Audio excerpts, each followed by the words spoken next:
आगे देखते हैं हम electronic concept of redox reaction को।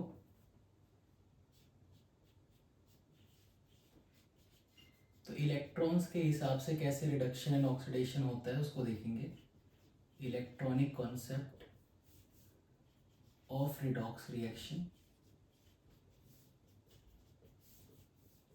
तो देखो, अगर हम इलेक्ट्रॉन्स के हिसाब से बात करें तो ऑक्सीडेशन का मतलब होता है लॉस ऑफ इलेक्ट्रॉन। ठीक है, अगर इलेक्ट्रॉन्स के हिसाब से बात करें तो ऑक्सीडेशन का मतलब होता है लॉस ऑफ इलेक्ट्रॉन। अगर हम इलेक्ट्रॉन्स के हिसाब से रिडक्शन की बात करें तो रिडक्शन जस्ट इसका अपोजिट होगा, उसको हम कहते हैं गेन ऑफ इलेक्ट्रॉन। तो रिडक्शन का मतलब हो गया गेन ऑफ इलेक्ट्रॉन। तो यहाँ पर एक चीज़ ध्यान रखना, 11th में टीचर एक्सपेक्ट करता है कि आप यही डेफिनेशन बोले। जो हमने इससे पहले देखा वो हमारा क्लासिकल कॉन्सेप्ट था, उसकी नॉलेज होना बहुत अच्छी बात है, बट हमें 11th क्लास में ये नई डेफिनेशन आनी चाहिए। Loss of electron is oxidation and gain of electron is reduction. अब इसके बाद का देखते हैं कि एग्जाम्पल लेके।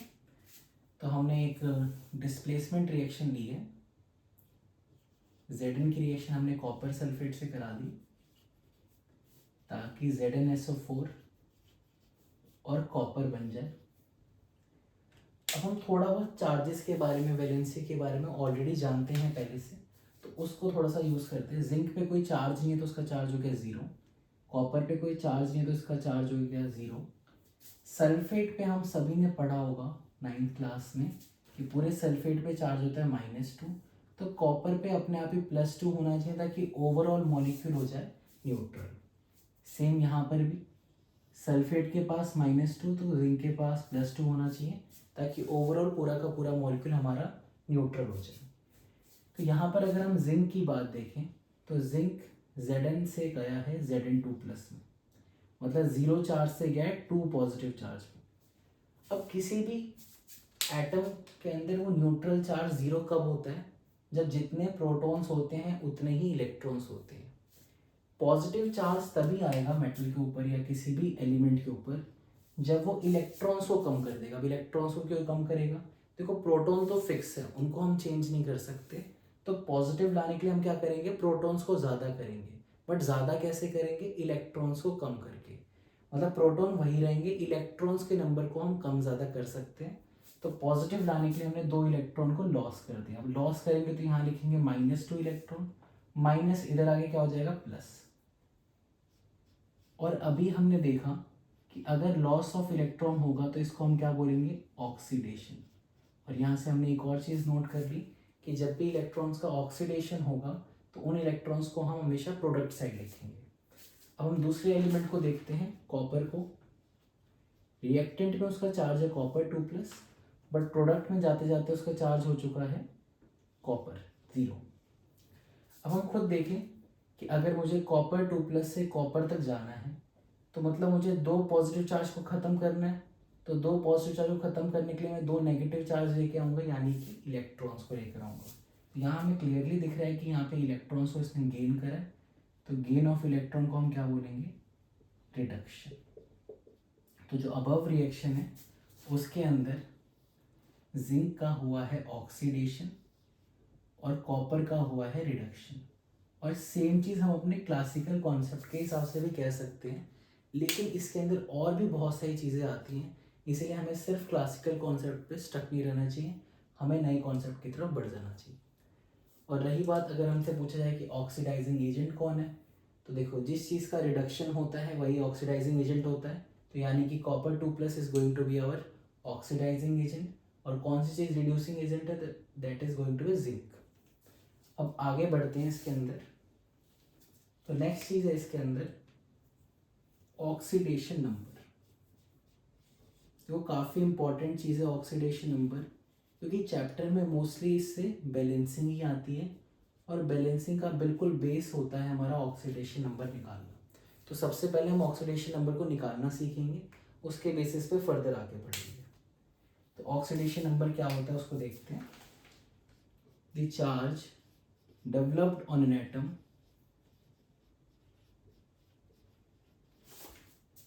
on an atom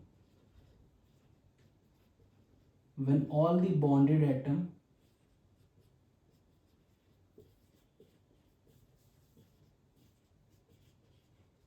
are removed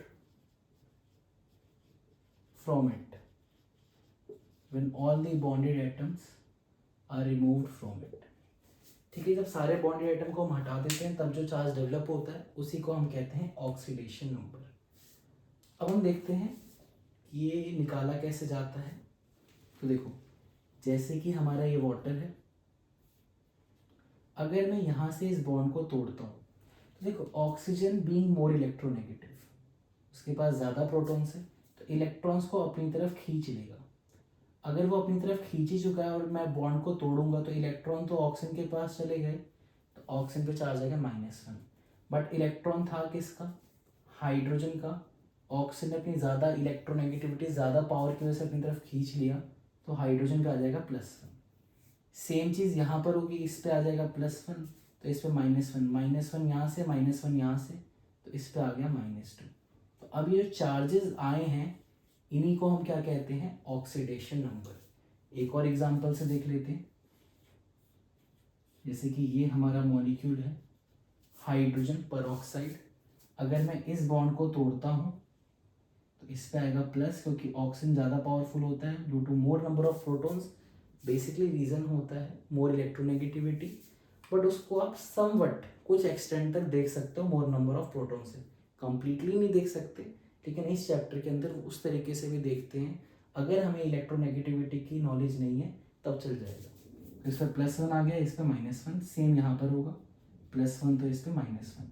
लेकिन अगर मैं इस बॉन्ड को तोड़ता हूँ तो दोनों तो इक्वल पावर वाले हैं, कोई अपनी तरफ नहीं खींच पाएगा, इन पर -1 चार्ज ही रहेगा। अब प्रॉब्लम ये है कि इस तरीके से अगर हम निकालते रहे तो हमें तो हर चीज़ का शेप बनाना आना चाहिए, स्ट्रक्चर बनाना आना चाहिए, तो ये दिक्कत है। तो इस दिक्कत को दूर करने के लिए हम क्या करेंगे? कुछ रूल्स पढ़ेंगे जिनकी हेल्प से हम ऑक्सीडेशन नंबर को निकाल सकते हैं। तो उनको देखते हैं। Rules to calculate oxidation number. Oxidation number निकालने के कुछ रूल्स को देखेंगे। तो पहला रूल है oxidation number of element in their elemental state. In elemental state, oxidation number is equals to 0. अब एलिमेंटल स्टेट क्या होता है? जिस स्टेट में चीज़ें नेचर के अंदर मिलती हैं। एग्जाम्पल के लिए हम यहाँ देख सकते हैं, नेचर में हमें H2 मिलता है, O2 मिलता है, N2 मिलता है, फॉस्फोरस हमें P4 के फॉर्म में मिलता है, क्लोरीन, फ्लोरीन, ब्रोमीन, ये सब चीज़ें इस तरीके से ही मिलती है नेचर में, आयोडीन I2। तो इन सभी का ऑक्सीडेशन स्टेट कितना होगा? 0। जो चीज़ जैसी नेचर में मिलती है वैसे उसका ऑक्सीडेशन स्टेट कितना होता है? 0। मेटल्स तो हमेशा अकेले ही मिलते हैं, तो इन सभी का भी क्या होगा? 0। लेकिन एक चीज़ ध्यान रखनी है, मेटल्स के ऊपर कोई चार्ज नहीं होना चाहिए। They should be always normal atoms without any charge, neutral atom basically. तो ये तो हमारा हो गया कि जिस स्टेट में नेचर में मिलते हैं उस स्टेट में उन सभी का ऑक्सीडेशन नंबर कितना होगा? 0। सेकेंड रूल है, in mono atomic ion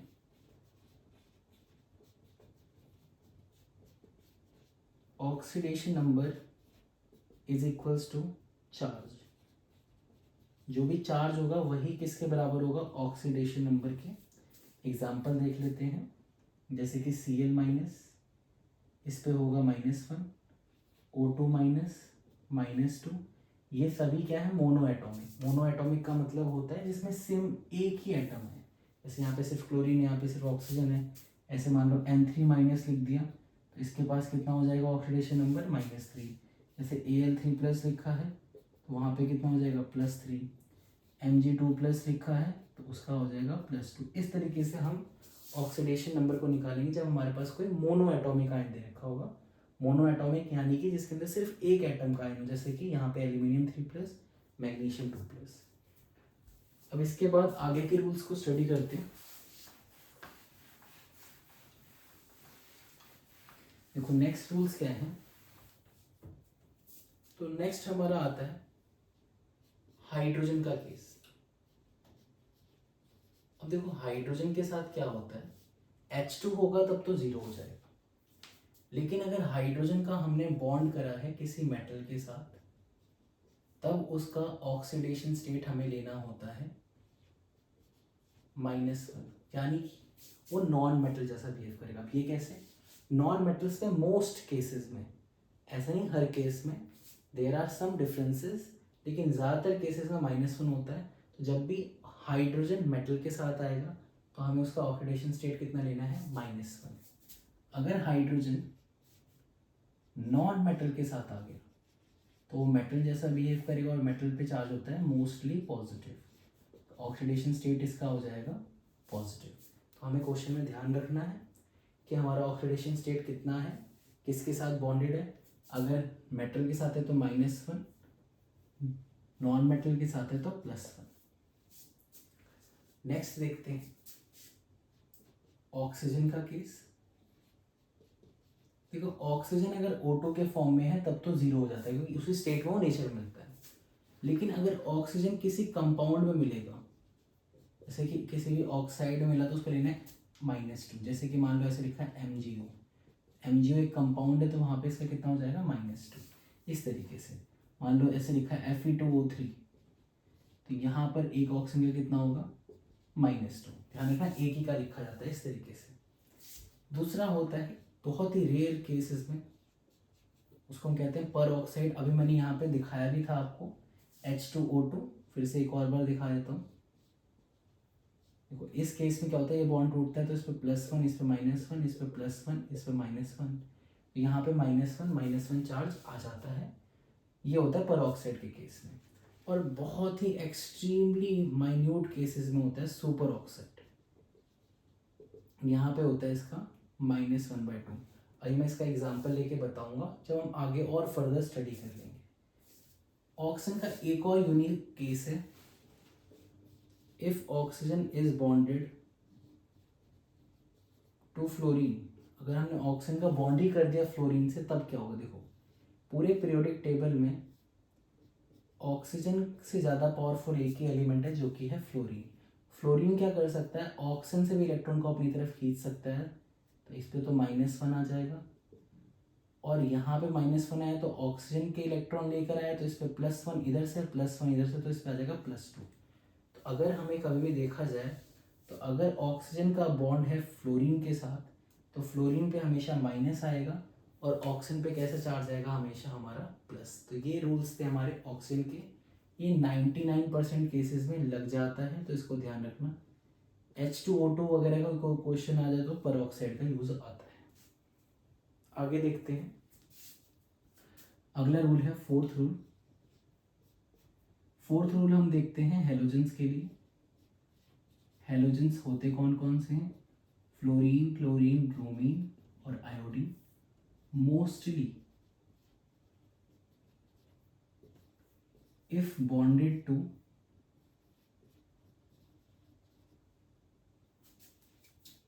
metals तो इनका हम लेते हैं माइनस, मेटल्स और हाइड्रोजन तो इसका लेते हैं माइनस, और माइनस में कितना, -1। If bonded to fluorine, oxygen और नाइट्रोजन। देखो पूरे पीरियोडिक टेबल में 3 बहुत स्ट्रॉन्ग एलिमेंट हैं जो कि हैं फ्लोरीन, ऑक्सीजन और नाइट्रोजन। अगर इनके साथ हेलोजेंस का बॉन्ड होगा तो they may have some positive oxidation state also. क्यों ऐसा होता है, देखो जो ज़्यादा पावरफुल होता है, ज़्यादा इलेक्ट्रोनेगेटिव होता है, उसमें माइनस आता है, और ये सबसे ज़्यादा इलेक्ट्रोनेगेटिव है, फिर ऑक्सीजन, फिर नाइट्रोजन, फिर ये बाकी के 3 एलिमेंट्स आते हैं। तो अगर इनके साथ बॉन्ड हुआ तो उनके पास पॉजिटिव चार्ज भी आ सकता है। फिर फिफ्थ रूल है अल्कली मेटल इन कंपाउंड। अगर हम कभी भी अल्कली मेटल्स को किसी कंपाउंड में देखते हैं तो कैसे करना है, तो देखो जैसे अल्कली मेटल अकेले लिखा है बिना किसी चार्ज वगैरह के तब तो जीरो होता है, लेकिन ऐसे पूछ लिया जाए NaCl में कितना होगा, तो हम सब जानते हैं इस पर प्लस और इस पर -1। जब भी अल्कली मेटल्स किसी कंपाउंड में आएंगे तो उसका होता है +1। अल्कली मेटल्स होते कौन कौन से हैं? तो ये है लिथियम, सोडियम, पोटेशियम, रुबीडियम। लेकिन हमें एक चीज़ ध्यान रखनी है कि जब वो कंपाउंड में आएंगे तो उनका प्लस होगा, लेकिन अगर अकेले लिखे हुए हैं तो उनका 0 ही होता है। कंपाउंड में से ये कंपाउंड से यहाँ आ गए तब जाकर इनका +1 होगा। नॉर्मल लिखे हैं तो इसका 0 ही होता है। नेक्स्ट है अल्कलाइन अर्थ मेटल्स। अब इनका ध्यान रखना, इन कंपाउंड्स अकेले नहीं, अकेले में तो 0 ही होगा, बट किसी कंपाउंड में लिखा है बिल्कुल न्यूट्रल, और मान लो कोई चार्ज है तो चार्ज हो जाता है, बट बिल्कुल न्यूट्रल लिखा हुआ है तो अल्कलाइन अर्थ मेटल इन कंपाउंड का ध्यान रखना है +2। इसमें कौन कौन रहते हैं? इसमें आता है हमारा beryllium, magnesium, calcium, strontium, barium. ये सारे जितने भी एलिमेंट हैं जब भी किसी कंपाउंड में जाएंगे तो इनके ऊपर +2 ऑक्सीडेशन स्टेट होगा। जैसे Mg हो, अगर सिर्फ Mg लिखा होता तब तो 0 हो जाता, बट किसी कंपाउंड में आ गया तो इस पे आ जाएगा +2, इस पे आ जाएगा -1, ताकि ओवरऑल कंपाउंड कैसा हो जाए, न्यूट्रल हो जाए। तो ये केस था हमारा अल्कलाइन अर्थ मेटल्स का। अब आगे बढ़ते हैं इसके फाइनल रूल्स के ऊपर। तो देखो फाइनल रूल्स में सेकेंड लास्ट रूल को देखते हैं। If compound is neutral, compound पे कोई चार्ज नहीं है, is neutral, sum of oxidation state is equals two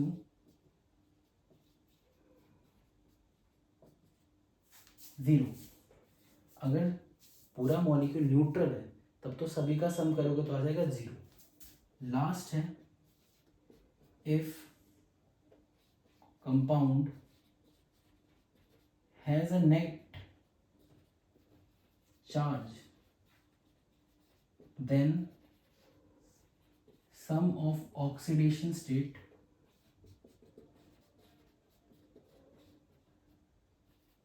is equal to charge.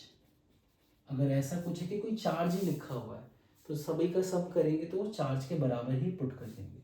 अब मैं इसमें कुछ क्वेश्चंस को सॉल्व कराता हूँ ताकि हमने जो पढ़ा है उन रूल्स को हम अच्छे से एप्लीकेबल कर सकें।